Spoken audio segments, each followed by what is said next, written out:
If I hadn't had Christopher there to hold me to it, at times it was like having a gun held to your head. Go and practice now and get back to me. I wouldn't have done it.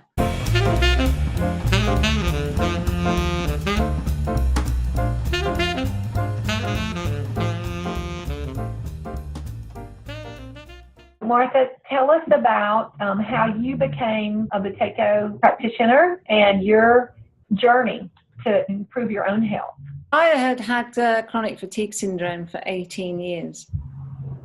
It started when I was in my early 30s. I had asthma, bronchitis, pleurisy, and it wasn't until the late 90s that I was diagnosed with what's now known as ME, chronic fatigue.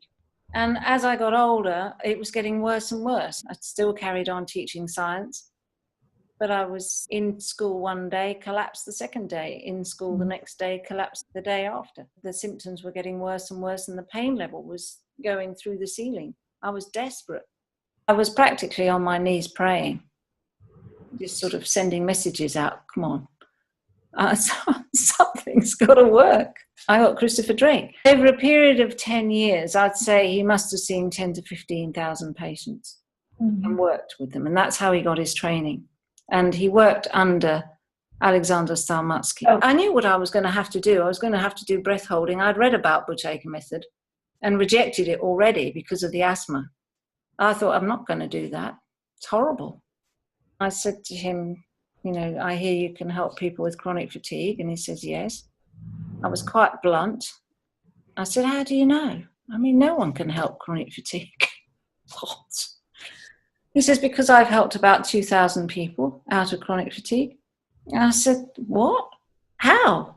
And he says, well, you want to get started? We can start now. So I did. I started this horrible practice, got my first maximum pause up to 30 seconds. It was terrible. It was horrible. But within 3 or 4 days of practice, I was sleeping through the night. I hadn't slept for 14 years. And after the practice, my brain was clear for about an hour. The brain fog lifted. It was the first thing I'd done where I could manage my symptoms. First time I had control. That was it for me. Every day I just practiced. I kept going. And after 9 months, the fatigue had gone completely. That's such a feeling of control and power that you know there's something now that you can do to take your health into your own hands. My life was managing my symptoms. Buteyko method just took it away. Extraordinary. I must have had 25 or more symptoms and they've gone completely. I don't have them anymore. And my brain is free. It's not full of bullshit thinking. All symptoms of chronic disease are caused by carbon dioxide deficiency. This is what he discovered. And then he discovered a way to practice with all the different symptoms. He researched how to practice with all the different symptoms of chronic disease that he came across. He was extraordinary how he researched it.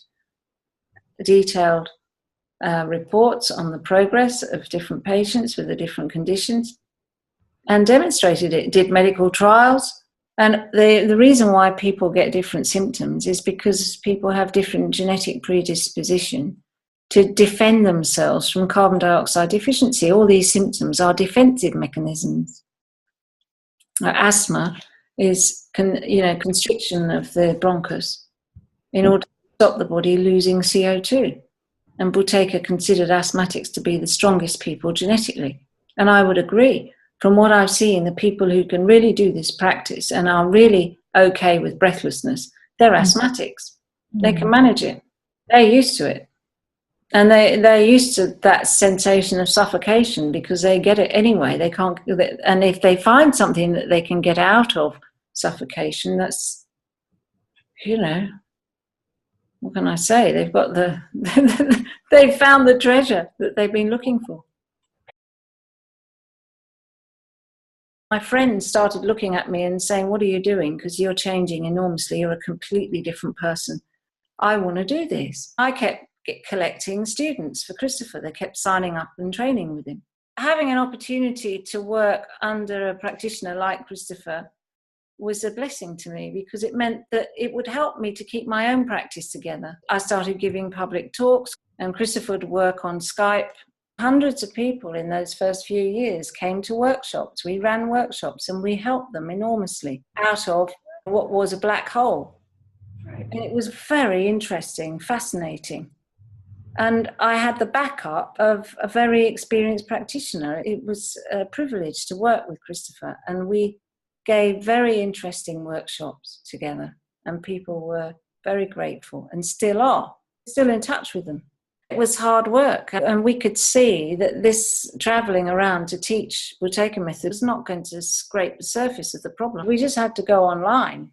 And a lot of people didn't like that. They didn't want to go online. But we've actually found that being online has enabled us to get to people all over the world, and the results are just as good as being face-to-face. In fact, they're better. People don't have to travel. People are so sick now that they need to stay at home.